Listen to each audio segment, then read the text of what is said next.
Humankind has been out for a week now, and while it's mostly positive, rating on Steam is a great way to start this release. From my time watching other channels play Humankind, be it videos or live streams, it is apparent there is a chunk of the community that has quite a few questions that the in-game tutorials or tooltips do not address. Hello everybody, this is Havoc, and today I want to tackle a set of tips and tricks that you can use to give yourself a leg up against the AI or against others in multiplayer, once that's been hammered out. Some of these you may know or might be rather obvious, some not so much. From things like outpost building and forest management to tech preferences and even ransacking your own cities. But a quick word before we begin. Remember that if at any time you are enjoying this video, be sure to give it a thumbs up, sub to the channel, and turn on bell notifications. If you've yet to purchase Humankind and you're watching this video to check it out, you can buy it from my Nexus game store where it directly supports the channel. Lastly, if you want a rather detailed and in-depth tutorial on the game, be sure to check out my official tutorial series, link in the top right corner and in the description. Now let's dive into 9 tips and tricks you have to know about Humankind, beginning with the Neolithic legacy trait. First up is something that I'm very keen on accomplishing every single playthrough. The Neolithic legacy trait is only available if you gather enough science through curiosities on the campaign map during the Neolithic, and it indeed comes with a big bonus to start your civilization on the right foot. Once you've gathered the science, an event pops up that gives you 3 choices: add 1 food, 1 industry, or 1 science per population. That may not seem like much at all, but it does in fact have a solid impact in how your early empire expands and progresses, and as a legacy trait, it sticks with you throughout the entire game. Which one you pick up is up to you. That extra 1 food means that your farmers produce 7 food instead of 6, allowing for greater population growth before you need to focus on food production. Plus 1 industry will create buildings just a smidge faster before your production generation explodes in the later eras. For me, I usually go with plus 1 science, as it's slightly difficult to produce it at first, and those early techs can really benefit you from the get-go. This trait does tend to decrease in value the later you get into the game, but again, I believe it's incredibly important to jumpstart any of the 3 areas they benefit in the early game. Sticking to the early game, let's talk about purging the sanctuaries. Sanctuaries are spawn points for animals in the first 2 eras. Animals are of course very crucial to the expansion of your tribe in the Neolithic, so having these sanctuaries can be a benefit to you at the very beginning. That being said, sanctuaries, if not sacked in these first 2 eras, can cause you some headaches down the road in the form of independent people.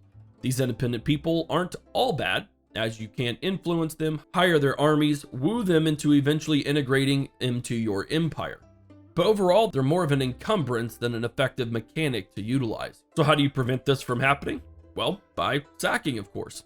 Have any unit on a sanctuary tile and clicking the ransack button will give you food in the Neolithic and gold in the ancient era, boosting your empire just a bit, while also extinguishing a potential threat or again, a nice little headache in the process.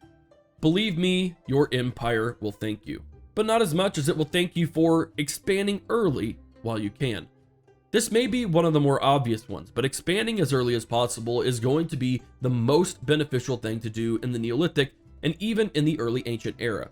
Nabbing important territories that hold strategic and luxury resources will ensure that your empire has space to grow before the AI decides to take over the map. Remember that all you need to do is place an outpost. You don't have to integrate it immediately. Outposts take influence in order to stake claim, and here is a tip inside of a tip. In the Neolithic era, kill the big boy woolly mammoths. Tagging up on mammoths gains you influence like crazy during this era, so it's a good reason to stick around so you can nab as many outposts and claim as many territories as possible. Plus, if anyone comes in during the ancient era and starts ransacking them, you've got a nice justification to go to war in the future. It's basically free war support. And while we're on the subject of outposts, you can totally use influence to build. Before immediately integrating your outposts into an established city, there are a couple of options for buildings in the game. Every outpost has the ability to instantly build an extractor on a resource or build a harbor using influence. Of course, this requires the appropriate tech and things like access to water, but it allows you to use influence to bypass the construction process, giving your entire empire access to those resources before even being part of a city, or allowing you to already have a harbor for easy troop access to the sea, some extra food, industry, etc., etc. A quick word of advice on a harbor placement: the game does not hold your hand to show you the more optimal spot for a harbor when it's still an outpost, so manual placement is necessary.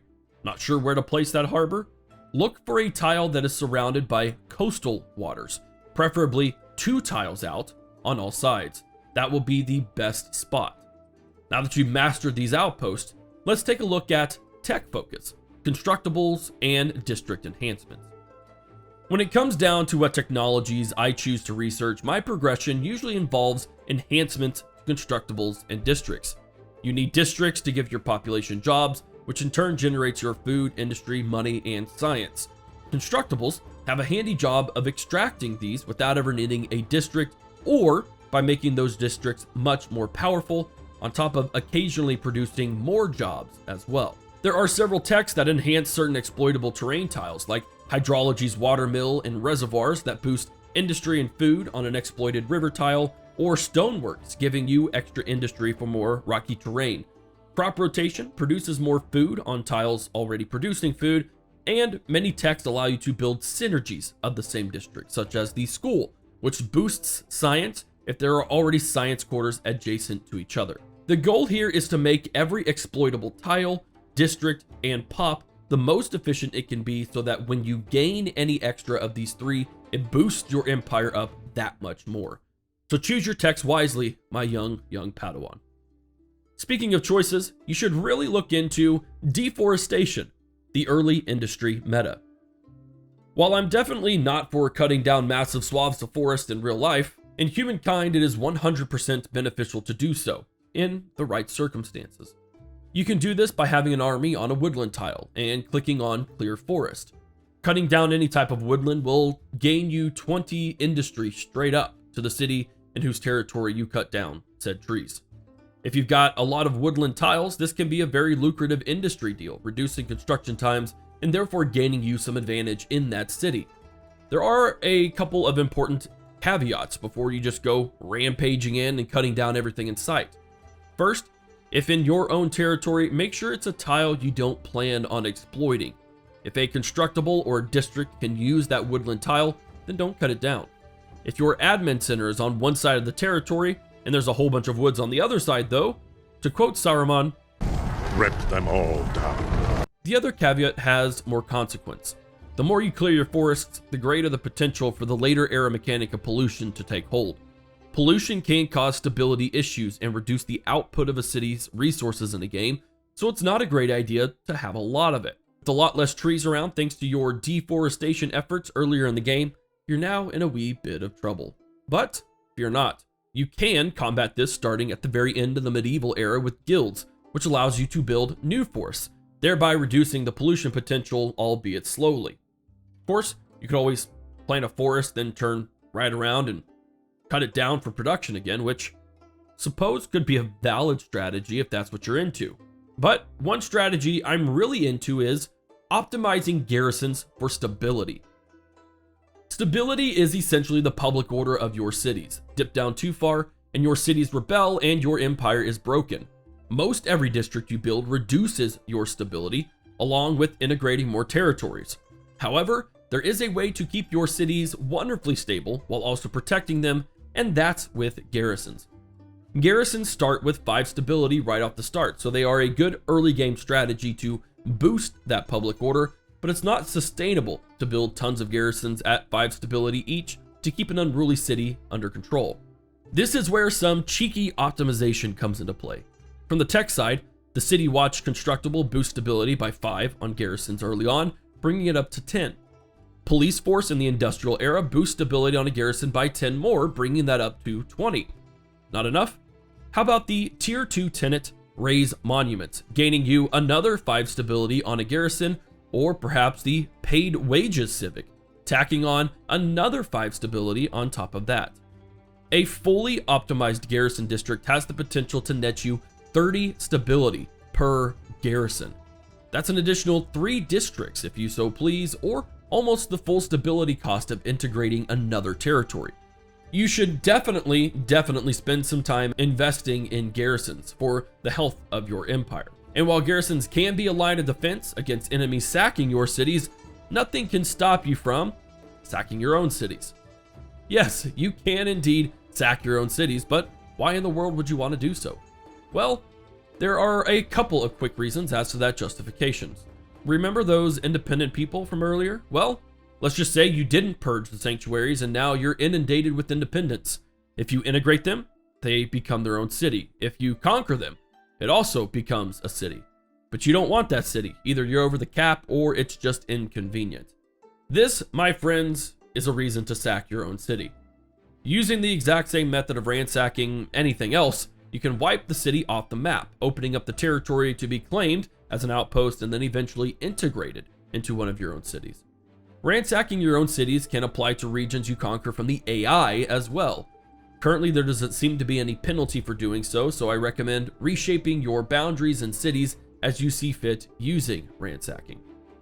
The best part of all of this, any districts that were built either by the AI or the IPs will remain, meaning that as soon as you bring that territory into the fold of your city, all of the district's benefits will remain, which is kind of incredible, not gonna lie. The last tip and trick I have for you is the most important, and it's play the way you want. It sounds super cheesy and may incur a few eye rolls. As a dad of a preteen, that no longer means anything to me. But seriously, as many guides, tips and tricks videos, best meta builds, and the min-maxers there are out there for this game, none of it means anything if you aren't enjoying playing the game. All my goal is for these videos is for you to find out your own playstyle, what's comfortable to you, and maybe give you some resources to help you determine what that means to you, the individual player. And with that last little motivational dad boost prep talk, the end of this video. Thank you so much for checking it out. Be sure to comment below the things that helped you, as well as what playstyle fits you best. If you enjoyed it, be sure to give it a like, sub to the channel, and for future videos, click on the bell for notifications. If you've yet to purchase it, you can buy it on my Nexus game store, where it is immensely appreciated, but never ever required. I do hope you enjoyed this video. Be on the lookout for my first campaign in the near future. This is Havoc, and I will see you all in the next one.